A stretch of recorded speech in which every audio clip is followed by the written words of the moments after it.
Well, hello, welcome to just a read through and translation of Odyssey Book 3. I won't read out the Greek, I won't pronounce it particularly well if I did, and the meter is hard for me to get perfectly correct, so I'm just going to go through and translate and explain some of the vocabulary and grammar. It's really just designed for those who want to read some Homer and may need a little bit of help working through it. So this is the beginning of Book 3, and you'll recall that Telemachos has, at the instigation of the gods, and Athena in particular, has decided to go off and try and find some information about his father, and the first place that he arrives at is Pylos, or Pylos, over on the far east coast of the far west coast, I should say, of the Peloponnesus. So it begins Helios, known to us in later Greek as Helios, but at this point it's Helios, the sun god. Then the verb here is from an oruo. It's ana plus oruo. It means to start up or to rise up or to go up quickly. And it's followed by this uranon s polychalcon. So Helios went swiftly up into the much brazen heaven. The heaven was thought of as a kind of solid vault and made from bronze, and so it's polychalcon, often translated as much brazen heaven. Lipone, aorist participle from lapo, having left the perikalea limnae. Having left the very beautiful, you often get this peri with an adjective for emphasis, so the very beautiful limnae, or beautiful all about, to get the sense of peri perhaps. Now, limnae is usually the word for a lake in Greek, but it also can be used of the water near the edge of the sea, which it probably does here, because Helios is thought of as arising from the edge of the sea. So it's something like having left the very beautiful sea's edge, or water's edge might help to get to translate it. So having left the very beautiful water's edge, Helios went up quickly into the much brazen heaven. Hina, in order that ainoi is a subjunctive. In later Greek, you know this is phino, to shine, can mean to appear. So in order that he might shine, or perhaps appear, to the immortals and to mortals. So Thanatoisi simply means those who are capable of death, i.e. mortal.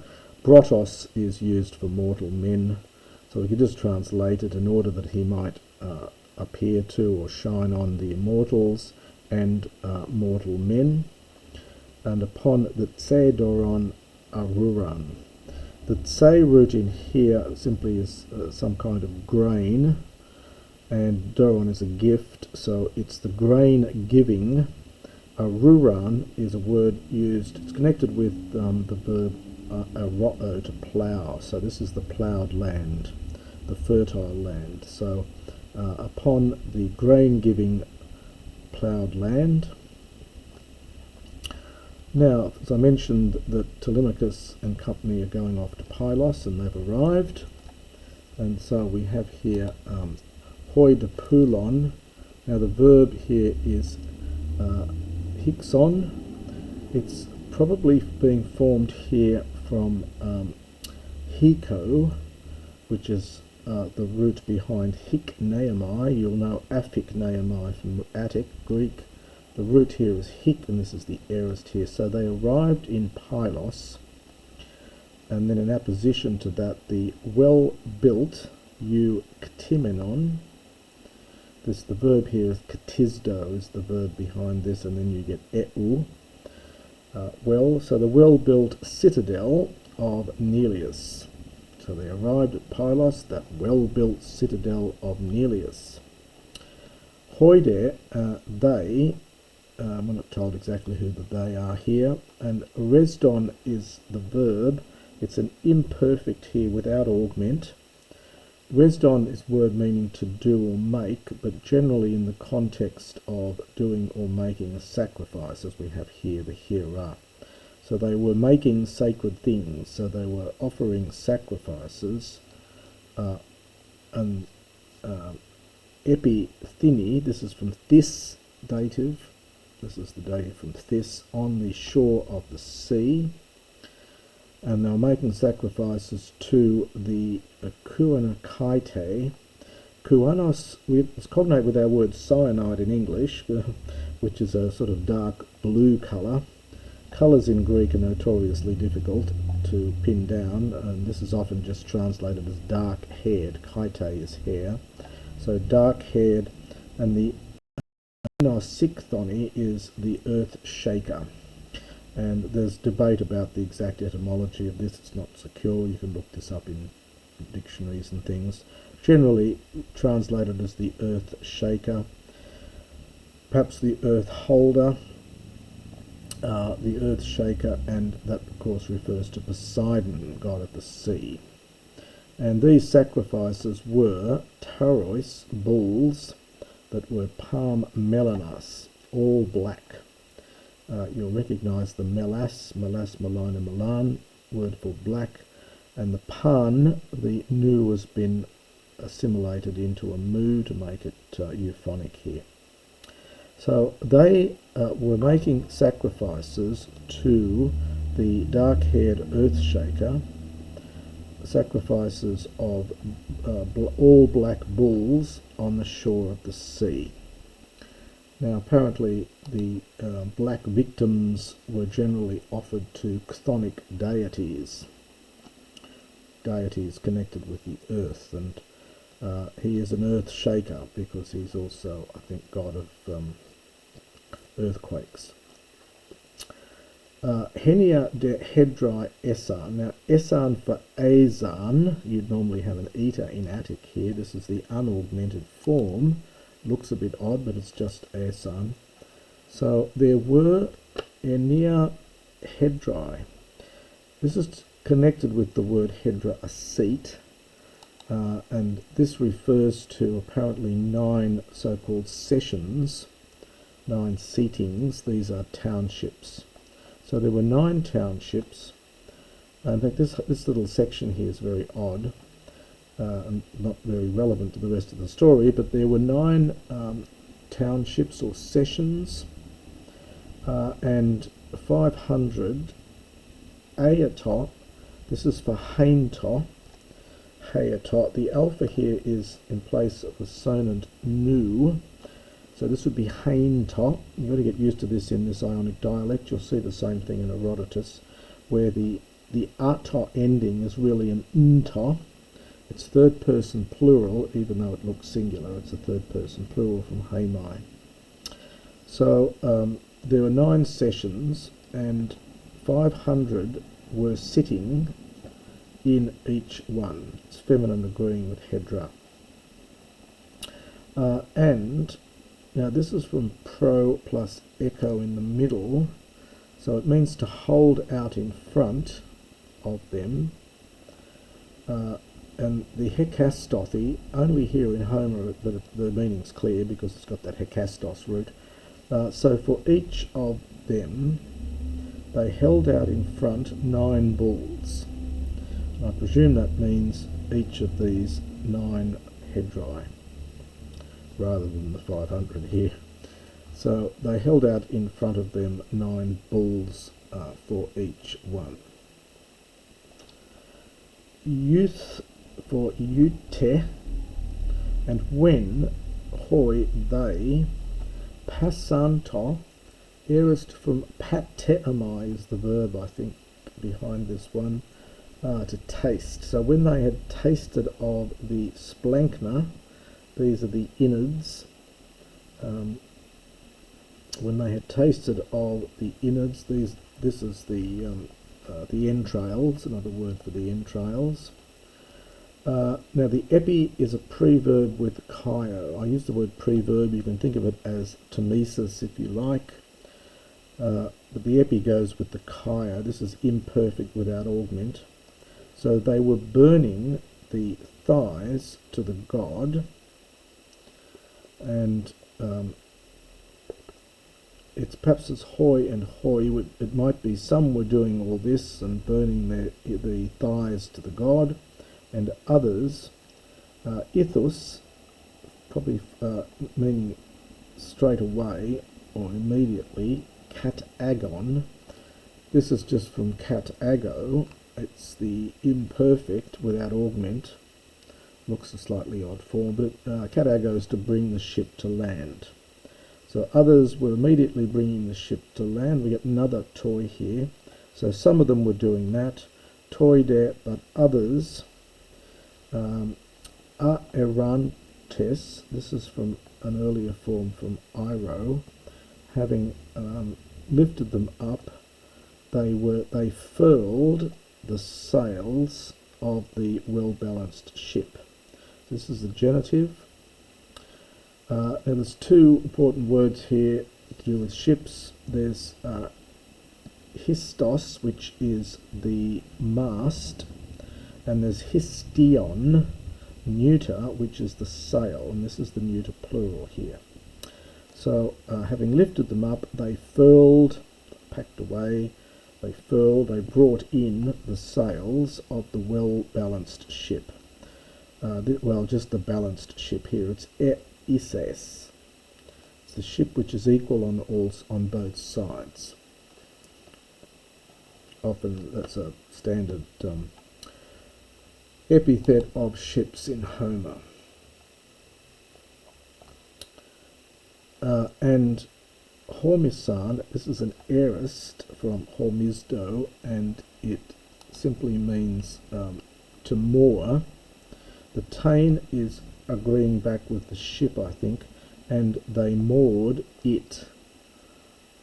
That is the ship, and they themselves, ek with bino, they themselves disembarked. Ek dara Telemachos na osbine, the ek again a preverb with bino. So Telemachos, the ara has that sense of accordingly or then. The root of it's connected with the ara in ararisco, fittingly. So as you might expect, all those kinds of words, often just translated as then.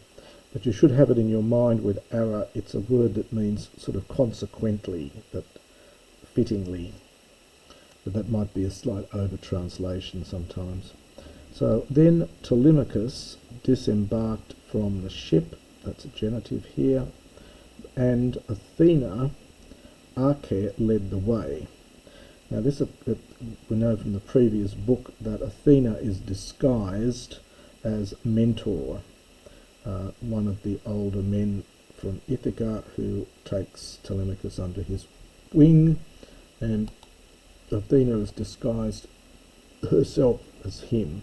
So Athena led the way, and the grey-eyed, I'll translate it as grey-eyed, but again this could be owl-eyed, there's many different renderings of this.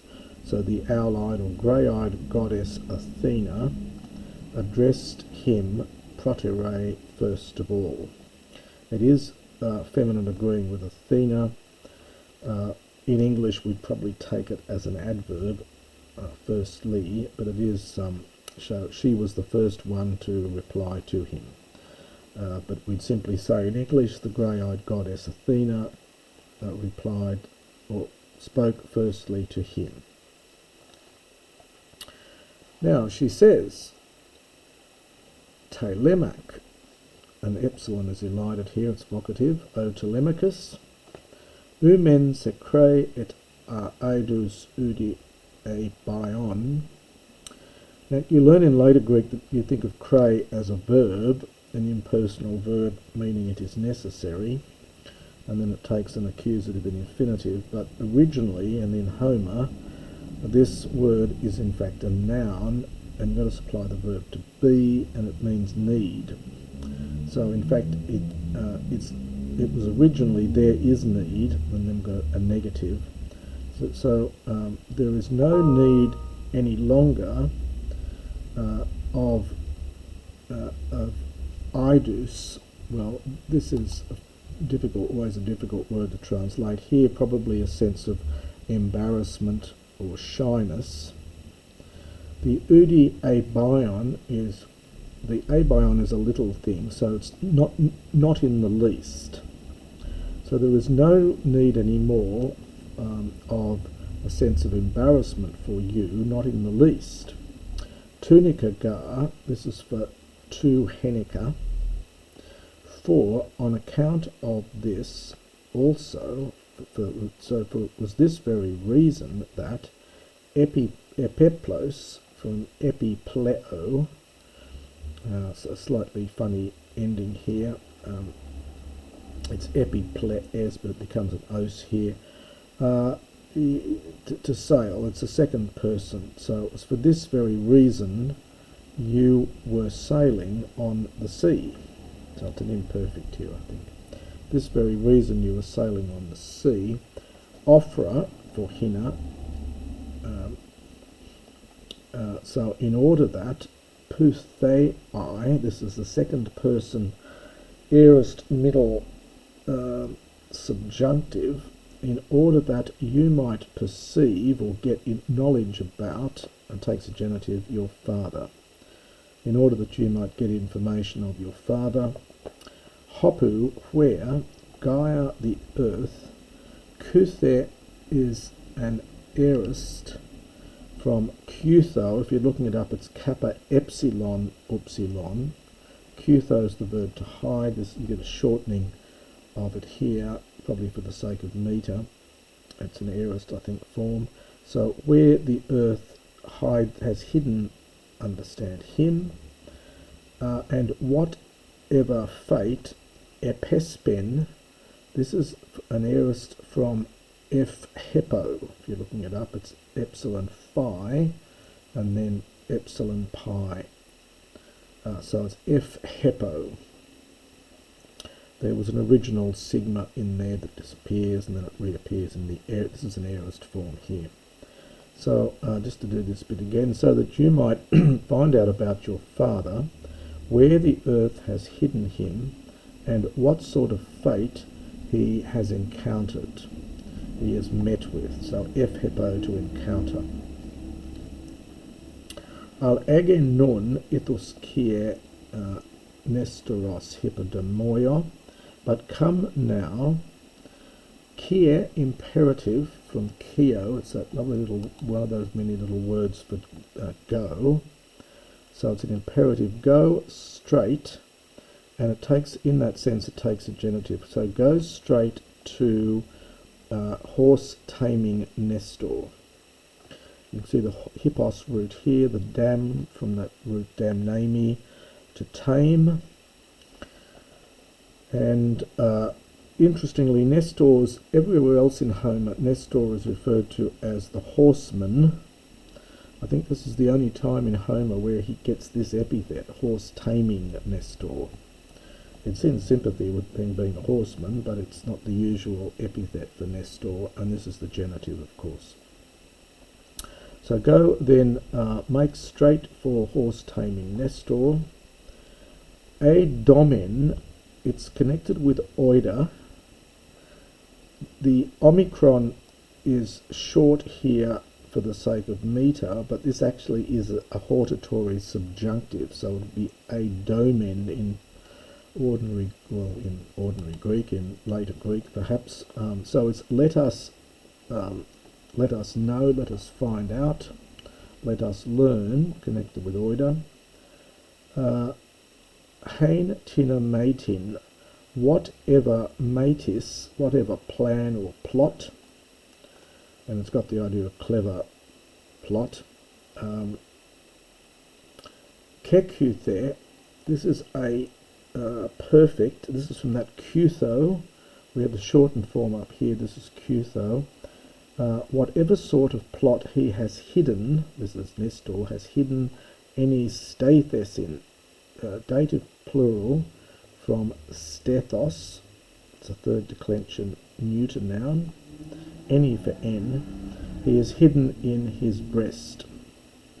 So let us make straight for, make straight for now for, come, make straight now for horse taming Nestor. Let us find out whatever plan he has hidden in his breasts. We would say in his breast in English. Lysesthai de minautos, hopos ne metia ape. This is an infinitive, but Homer often uses infinitives for imperatives. So it's from the verb lysomai, it's to beseech, to beg, to ask somebody to do something for you.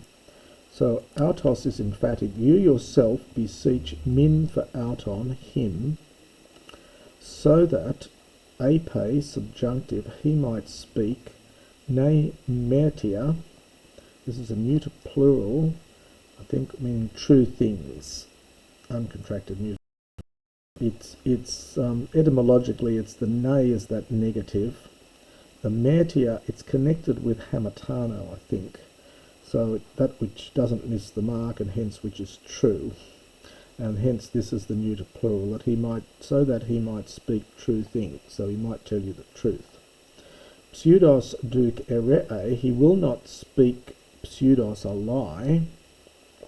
Malaga pepnumenos esti, this is a funny form here, it's a participle. It's probably, it is formed, I think, from pepnumai, and it's connected originally, I think, with the peneo, breathing, but it's generally rendered as thoughtful. So, for he is very thoughtful, it's the usual epithet, in fact, of Telemachos, but here it says Nestor, for he is very thoughtful. Well, tendao Telemachos, then thoughtful Telemachos, Uda spoke, Antion, in reply, I think, to her again, perhaps almost moreover. So then thoughtful Telemachos gave reply to her. Now remember, Telemachos thinks that this is Mentor, even though we, the audience, know it's Athena. So this is the vocative here. It would be mentor with a long O, omega, vocative mentor.